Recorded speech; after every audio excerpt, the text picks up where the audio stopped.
attitude. He was pissed. I'm like, delivery. He looked at me like, oh, like it was another employee bothering him and shit. He turned around. He like, go to dock 6, please. Well, fuck, I'm already docked at dock 1. I should be smart and just leave the damn truck here. Tell him come get it off the damn truck. Since he got a damn attitude. Give me no goddamn attitude. I don't work here. You feel me? All right, guys, we are at the final drop of the day. We had a company called Vestcom. It's actually across from Schmid. You get your breads.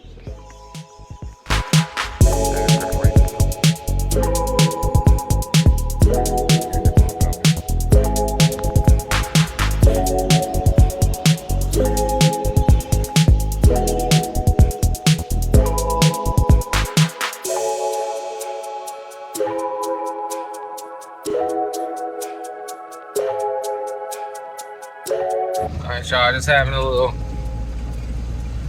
a day, man. Haven't really been recording that much today, but we on our last job. It's about 3 o'clock. Headed back to the area I just picked up from. So about to pick this job up, and then after I pick this job up, go to the drop, wherever how far it is, and then I should be done for the day, man. But got through the day with a half tank, you know, not necessarily at a quarter yet, almost there. So I'm probably gonna fill up sometime Sunday or, you know, early Monday morning when I start. But you know, I need to change my oil this weekend, so that's what I plan on doing. You know, all day Sunday. Well, not all day. Hopefully it shouldn't take all day, but I gotta go out and get everything I need. Gotta get the oil. Gotta get a bigger 5-gallon pan, a 5-gallon pan. Now turn right.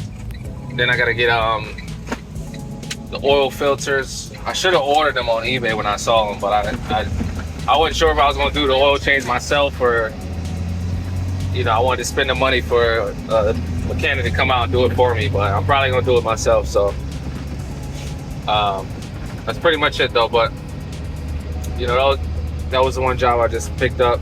It's like some empty totes or whatever, but you know, about to go pick up from the area I literally just was in. So And the next traffic lane is the left lane and turn left onto Bristol Pike. but yeah, y'all, you know, getting through the day. Just about 3 o'clock, 15 minutes too. And we got some good work today. This will be the 6th job, so should have made some good money today. Well, I'll say I better have had to make some good money today. I'll say that, because diesel's getting expensive. So we're back at a tile place that I usually pick up from, Garden State Tile.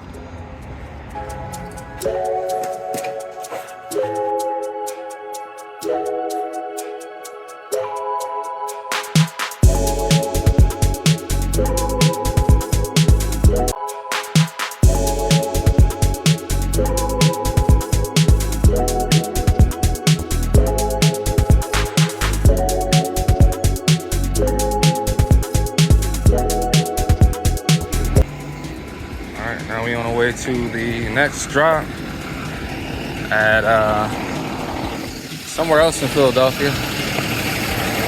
Not too sure where, but on the way there.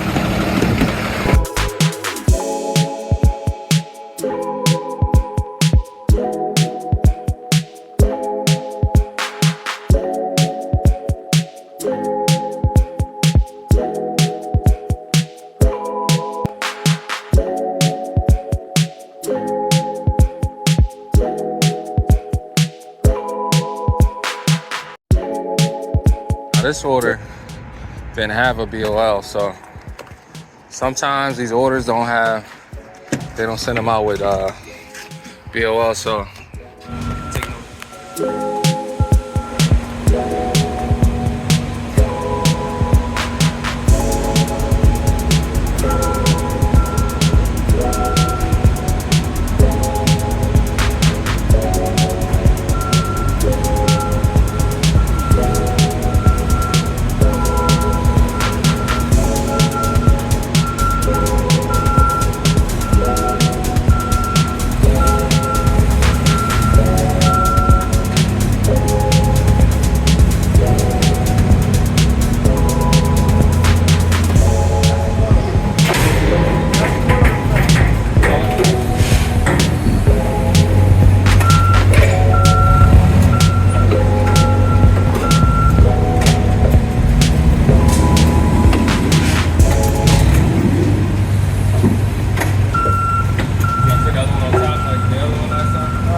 y'all can see how heavy it was. You know, guy almost fell.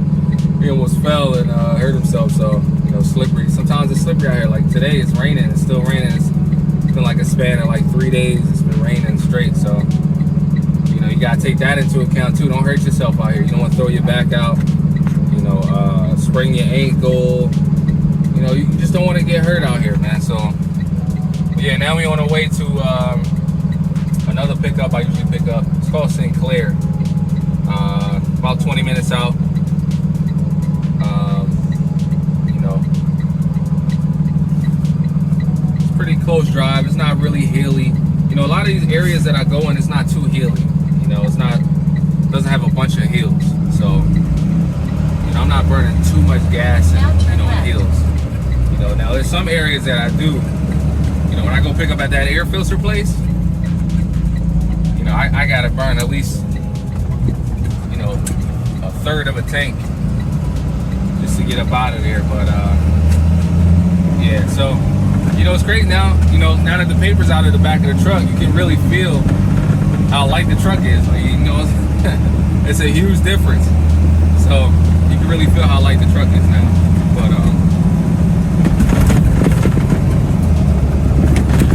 we off to an early start today. I don't know how long we're gonna be running today. You know, at some point I do want to get some fuel, but you know, we'll see. We'll see. I might be able to get through the entire day with a half tank.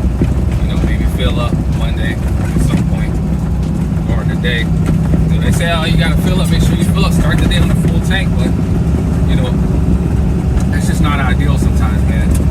You know what I mean? And the way home sometimes is like I'm getting nothing but the highest diesel prices on the way home. You know, everything that I'm passing, so it's like nearly impossible. You know, it's not impossible. I'm just not gonna spend $10. If all the fuel places are $10 that I'm passing on the way home, I'm not getting fuel. When I could, at some point the next day, be in an area where the fuel prices are $3.97, $3.99 right now, $3.87. You know, so I'm just not gonna do that. You know, they want you to have a full tank at the beginning of the day, and I get it, I understand, but filling up the tank don't take no more than maybe 5 minutes. You know, maybe 5 minutes, and I don't really run my tank till empty. So to get from a quarter tank to full takes less than that. So, you know, I don't really see the issue, but you know, they want us to start on a full tank. You know, this company contracted with, but yeah, I get the idea, but sometimes it's not ideal.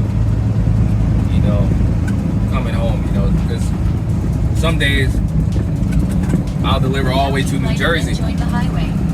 I'll deliver all the way to Jersey, like South Jersey, Sea Isle City, New Jersey. And then I gotta drive all the way back, a whole hour, some change, back to Philadelphia. You know, and then there I'll get some fuel because I'm still in Jersey when I get back. But I'm not gonna get fuel until I'm like almost crossing the bridge. Then I'll stop. You know what I mean? I'm not gonna get fuel, so I'm gonna stop, and then I'll burn the quarter tank getting home. So it's my truck. I'm gonna fill it up when I feel like filling the shit up.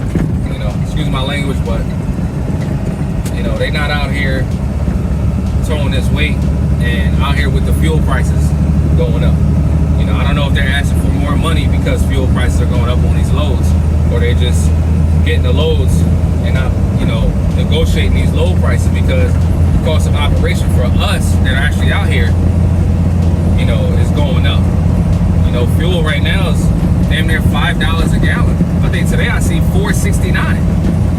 So it's just a lot of stuff that needs to be taken into account, man. Sometimes, but we, you know, I don't know. But let me get off this phone, and I'll see y'all when I get to the next stop. One thing y'all want to consider when driving: don't take your eyes off the road, especially around these corners. You know, a lot of these corners on the expressways, some are like, they're like extended corners, and it's a blind corner at the same time because of how fast. And look at this guy. Look how close he's on. Now, if this car brakes, decides to brake check him, he gonna have a bad day. You know what I mean? Don't be an idiot. I mean, he may be empty, so he may be able to stop, but you know, even on the regular, if you're not loaded, don't do that, man. That's just stupid. But like I was saying, see this corner right here? This is a blind corner, and it's a hill at the same time. So you're going down this hill, somebody could be stopped right below the horizon of this hill, and you know, oh, that's my fault, my bad, bro. And they could be stopped, or it could be built up traffic because of that exit, and you won't be able to stop in time. So don't take your eyes off this corner. You want to be looking at the crux of this corner right here when you're driving. That's where you want to be looking. Though you're all the way back here, you still want to be looking at that corner to see what's coming up around that corner, because it could be a stopped car, it could be an accident. You know, you never know. So just be circumspect when y'all out here driving. Let me show y'all. See how much distance I got between me and this truck that's all the way up there. Now I'm on I-95, and I-95, they're doing a lot of construction, as y'all can see, and these lanes are narrow. So I'm taking this white line. You know, this guy over here in the Beamer, he might be mad, but I need this white line so I'm not scraping the wall, you know, because they're doing a lot of construction with these barriers here. So this much distance you're gonna need between the vehicle in front of you. Like, let's say that truck's the car in front of me. I know y'all can't really tell on camera, but this is how much distance you're gonna need to slow down when you're maxed out and wait. Because, you know, especially depending on if it's damp out, you know, you got you know, it's raining, whatever, you know, the weather may be. You gotta take account for all of that thing, all of those things, all of those factors, you know, you have to consider when driving these trucks. So this much distance you're gonna need when driving and slowing down between these cars, man, because if I press on the brakes right now, the truck is barely gonna stop. You know, I'm really gonna have to get on it to, you know, get this truck to stop and, you know, have some distance so I can stop. But right now I'm only going 55. So I'm not gonna go no faster. I don't need to go any faster. You know, the speed limit is 55, you can see, but, you know, just be safe, y'all. You know, understand physics, understand tires, understand brakes, understand weight, right? That's all that goes into actually having a CDL and understanding why people can drive trucks like this. You know, sometimes some guys be overweight. You know, they be making memes and jokes on the internet about how many scales you pass up. You know, that could get you some crazy fines, but I don't suggest y'all do that. I actually had to go through a scale the other day in New Jersey, which, look at this, I don't know if he was about to come over. I didn't know if he was about to get off the wrong exit. See, I would have killed that guy. He don't know how much weight I got in this truck, but he's just gonna get over. You know, if he would have came over, that would have been it. You know, I'm not gonna slam on my brakes. I can't stop on a dime. But a lot of these people, man, in these little cars, they don't understand. You know, even a little, you know, you think it's a little box truck, but you don't know how much weight is in that box truck, man. So, that's pretty much it, y'all. Let me get off this phone, get this phone out of my hand while I'm driving, and I'll see y'all when I get there.